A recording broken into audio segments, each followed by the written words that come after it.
नमस्कार, मैं हूं आपके साथ पूर्णिमा मिश्रा।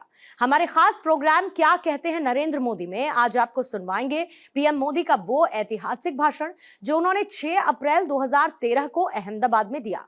बीजेपी के 33वें स्थापना दिवस पर मोदी जी ने कहा कि बीजेपी का जन्म सत्ता की भूख से नहीं हुआ है। बीजेपी का जन्म देश के नागरिकों के भाग्य को बदलने के लिए हुआ है, कल्याण के लिए हुआ है। और बीजेपी का हर एक कार्यकर्ता जिंदगी खपा देने में कभी कमी नहीं रखता है। भारतीय जनता पार्टी का जन्म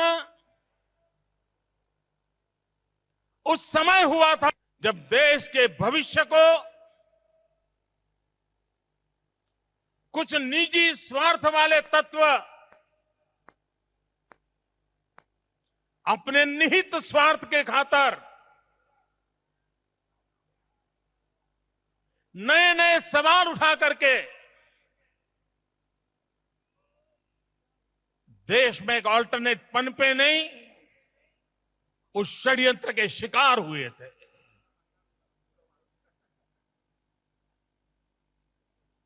एक 100 से ज्यादा सदस्यों वाले सदन में आए दिन भारतीय जनता पार्टी को अपमानित करने का प्रयास होता था। लोकतंत्र की मर्यादाओं को तोड़ा जाता था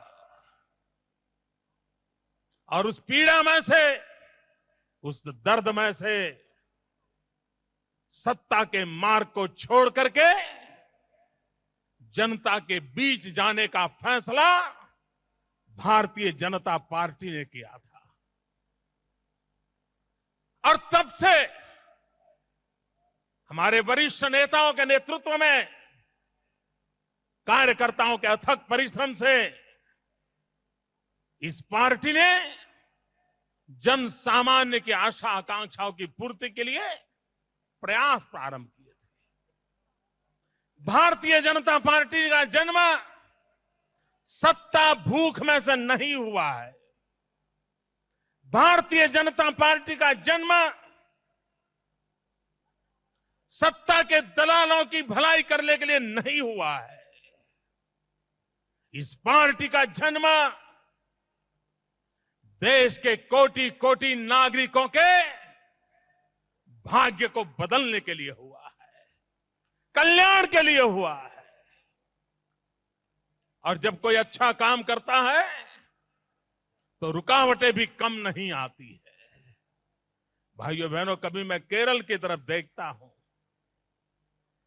क्या कारण है कि साम्यवादियों के लगातार हमलों के बावजूद भी हमारे सैकड़ों कार्यकर्ताओं को मौत के घाट उतारने के बावजूद भी, चाहे केरल हो चाहे बंगाल हो, भारतीय जनता पार्टी का कार्यकर्ता जीत मिले या न मिले जिंदगी खपा देने में कभी कमी नहीं रखता है। क्या कारण है कि सत्ता गलियारों से दूर दूर तक का भी नाता न होने के बावजूद भी एक भारत माता की जय के लिए अपना जीवन न्यौछावर करने वाले लक्षावधि लोग आज भारतीय जनता पार्टी का कमल का झंडा उठा करके चल रहे हैं। और मैं दिल्ली में बैठे हुए शासकों को चेतावनी देता हूं, अगर आप सोचते हैं कि आपकी सीबीआई के हमले भारतीय जनता पार्टी को निराश करेंगे तो आप गलती कर रहे हैं सोचने में। आपको लगता है कि आपके गवर्नरों के माध्यम से आप भारतीय जनता पार्टी की सरकारों को परेशान करोगे। आप लिख के रखिए, जहां भाजपा की सरकारें हैं वहां की जनता दिल्ली सरकार के और कांग्रेस पार्टी के इस रवैयों का चुन चुन करके जवाब देती है और देती रहेगी।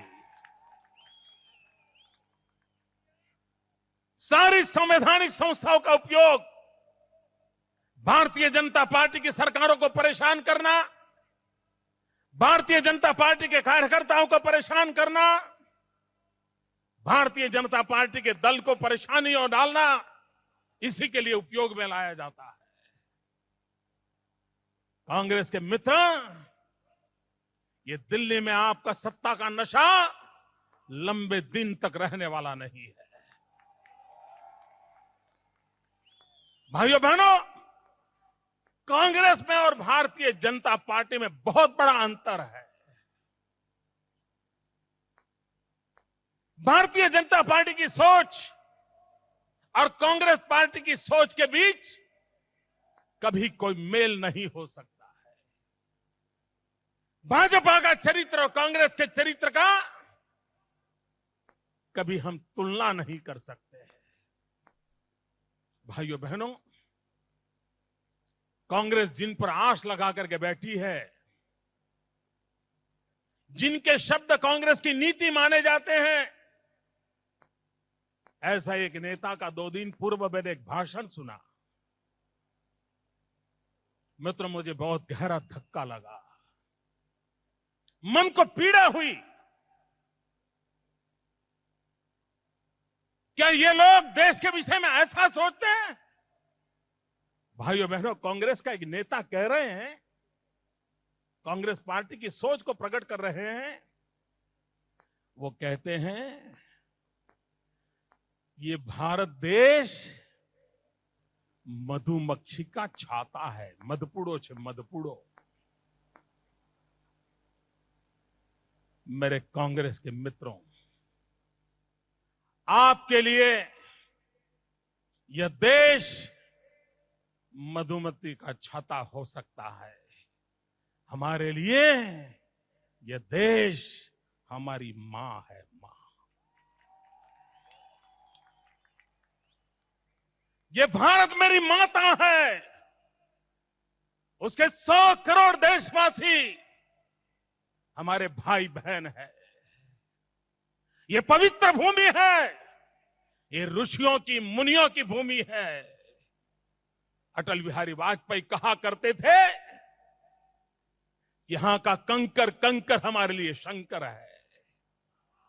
अटल बिहारी वाजपेयी कहा करते थे कि गंगा जी में बहती हुई हमारी हड्डी को कान लगाकर सुनोगे तो उस हड्डी में से भी आवाज आएगी, भारत माता की जय। ये हमारे संस्कार है। हमारे लिए मां है। मां, इस मां की पीड़ा हम देख नहीं सकते। यह हमारी मां है जिसके संतानों का दुख दर्द हमारी चिंता का कारण है। आपके लिए ये मधुमक्खी का छाता हो सकता है, हमारे लिए मां है।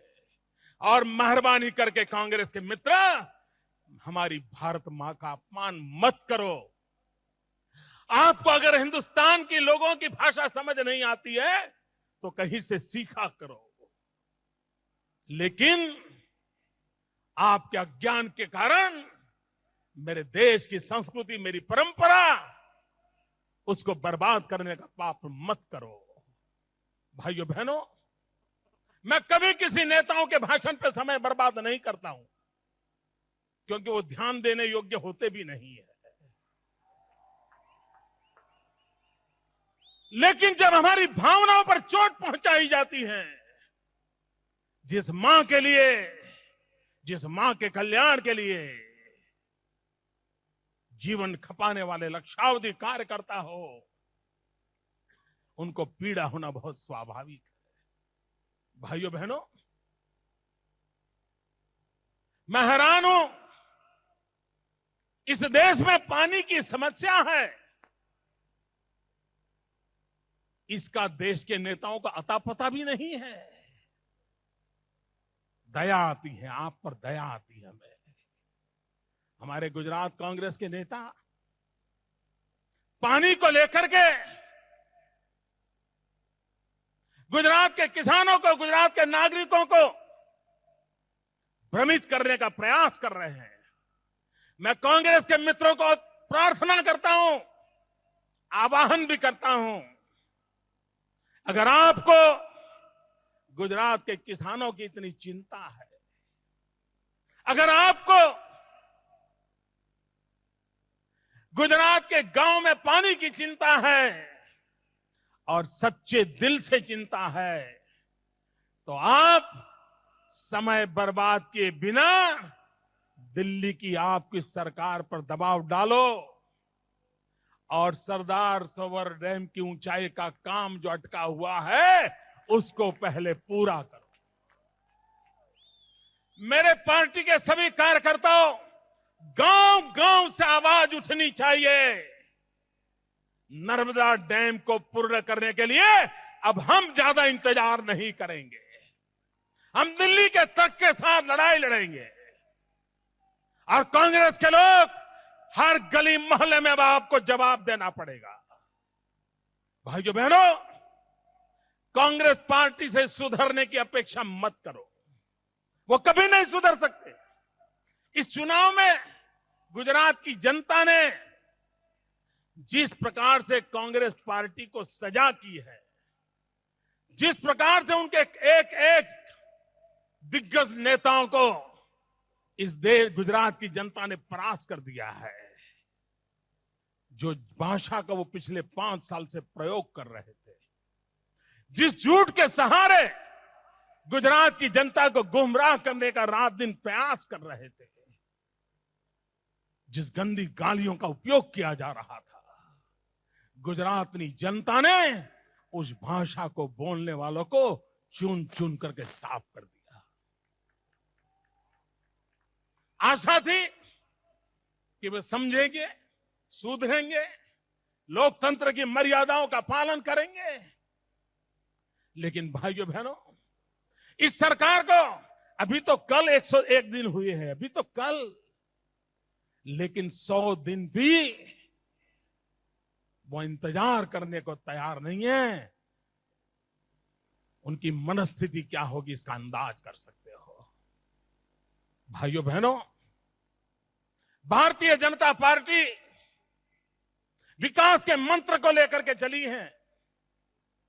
मैं आज गुजरात की धरती पर हमारे राष्ट्रीय अध्यक्ष पधारे हैं, तब मैं गुजरात की जनता की ओर से उनसे कहना चाहता हूं कि आज चारों तरफ आपने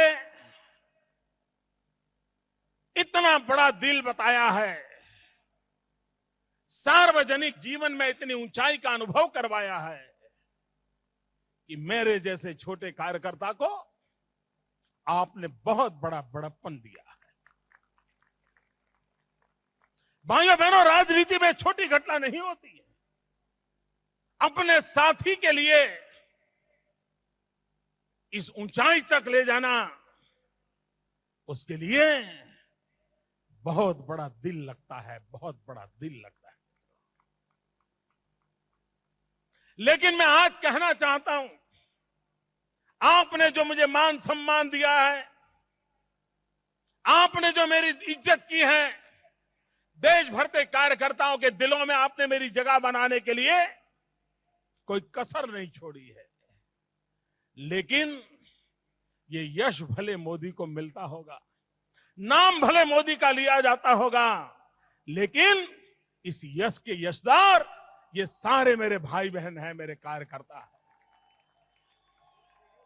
मेरे कार्यकर्ता भाइयों बहनों, आपने परिश्रम न किया होता, आपने विकास में विश्वास न किया होता, आपने इस देश की भलाई के मंत्र को चरितार्थ न किया होता, तो नरेंद्र मोदी को कौन पहचानने वाला था। ये पहचान आपके कारण बनी है, आपके पुरुषार्थ के कारण बनी है, आपकी त्याग और तपस्या के कारण बनी है। और आज जब भारतीय जनता पार्टी का जन्मदिन है, मैं आप सबका अभिनंदन करता हूं, आप सबको वंदन करता हूं।